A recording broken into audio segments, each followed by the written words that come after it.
Hey guys, welcome back to my channel for another video. I hope you're doing well, and if you're new here, welcome and thank you so much for clicking on this video today. If you do enjoy this type of content, don't forget to subscribe and hit that notification bell so you do not miss a video.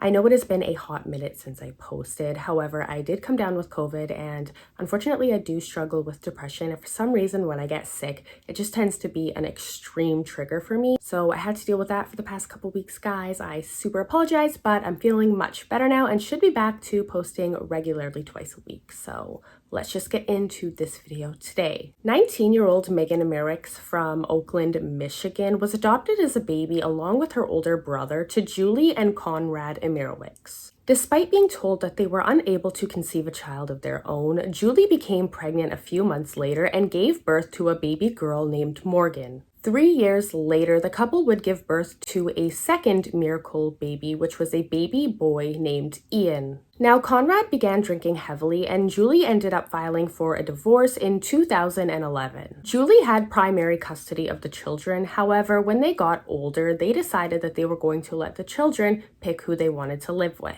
Austin and Megan decided they wanted to go live with their father, Conrad, and Morgan and Ian stayed with Julie. Now that Megan and Austin were a little older, they knew that they would be able to get away with a lot more living with their father. Megan was described as a daddy's girl who got away with everything and was rarely told no. Meanwhile, Conrad had become a severe alcoholic and began neglecting the home. It was reported that Austin began hating his father and even began kicking him when they were arguing.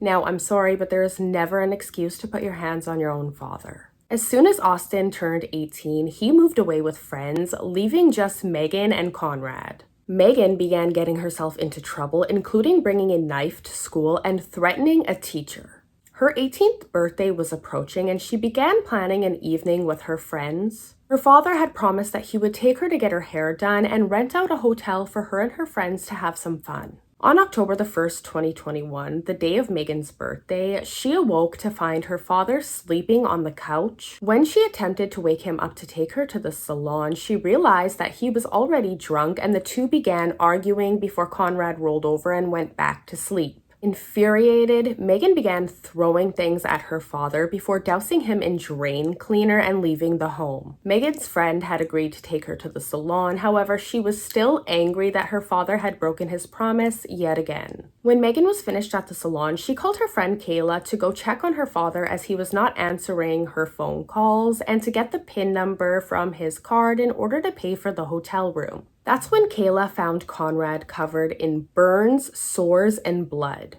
When she asked him what had happened, he told her that he didn't know. Kayla called Megan and told her that something was wrong with her father, and Megan allegedly kind of laughed it off, saying he was just drunk and to call her brother Austin. When Kayla called Austin, he told her to call 911. Conrad was then transported to the hospital where he told a nurse that Megan had thrown something on him. When the nurse realized that this had been done purposely, she called the police. Megan was arrested on October the 6th and charged with domestic violence and assault resulting in great bodily harm. Conrad remained in the hospital for 5 months in excruciating pain. He died of his injuries on March the 6th of 2022. Megan's charges were then upgraded to murder. She pled not guilty, and the case went to trial on June the 15th of 2023. She was found guilty of unlawful use of harmful devices causing death.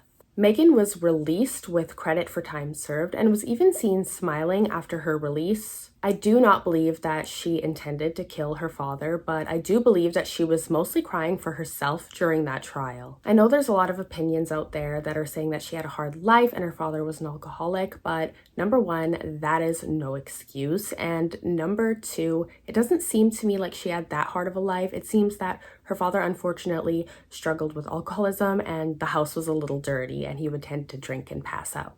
It also sounds to me like Megan was struggling with some anger issues. She was getting into trouble before this happened. So, bringing a knife to school is pretty serious. But she's getting a second chance, and all we can do is hope that we don't have to cover her in another one of these videos. But as always, I would love to hear all of your thoughts and opinions down in the comments below. What did you think of this case? Do you think that she's sorry for what she's done? I always love to hear what you guys have to say. And thank you guys so much for clicking on this video today. Again, if you're new, don't forget forget to subscribe, hit that notification bell. I sincerely apologize that I've been MIA for the past couple weeks, but your girl's gotta take care of her mental health as well. And with that being said, take care of yourselves and we'll see you guys in my next one.